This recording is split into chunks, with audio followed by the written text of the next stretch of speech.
Pennsylvania Congressman Guy Reschenthaler is set to be the House GOP chief deputy whip, and he joins us now. Congressman, good to have you on. It does seem like Rob, in the wake of this, that McCarthy, I think McCarthy got, he got a lot of heat from conservatives for, not being conservative enough. He's playing much more conservative of late. He's now a hard no on amnesty for DACA. He wants to impeach Mayorkas. Do you think that's enough to kind of stave off the Andy Biggs moment here?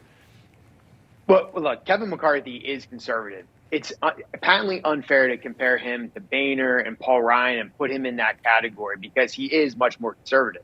Also, our Republican conference is much more conservative than it's ever been. Remember, the majority of us came in when President Trump was either at the top of the ticket, already in the White House, or in this last election cycle. Yeah. So the party resembles much more the priorities of President Trump.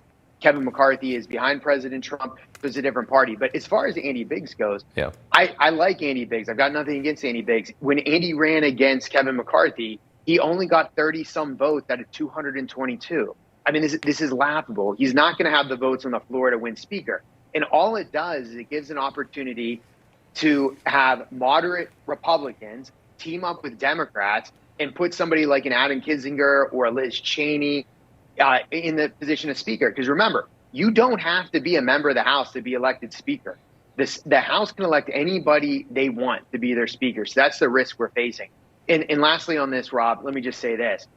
The 5 saboteurs, as they're being called in the media now, who say they'll never vote for Kevin McCarthy, they now have something in common with every single Democrat on the other side of the aisle, and that's that they're not going to vote for Kevin McCarthy. And why aren't the Democrats voting for Kevin?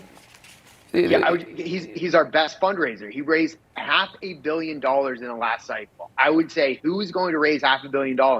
No one other than Kevin McCarthy. He's also our best recruiter. We have really good candidates because Kevin McCarthy. You don't think there's any? I mean, strategist. there's a lot of people that criticize him, that think he's soft. They don't think that he's MAGA. They don't think that he really has Trump's back, that he kind of flip-flops back and forth on that. You don't think there's any legitimacy to those concerns? No, I know Kevin McCarthy incredibly well. I've been with him for 4 years at a leadership table. I've watched how he's handled himself. You can look at his voting record. He talks to President Trump frequently. I was on an overseas trip with him, and he was speaking with the president once or twice a day. The attacks that he is not conservative, it's baseless, and it's just lumping him in with Paul Ryan and John Boehner. Kevin McCarthy is neither of those two individuals. And again, the real risk here is you're not going to get somebody more conservative than Kevin McCarthy.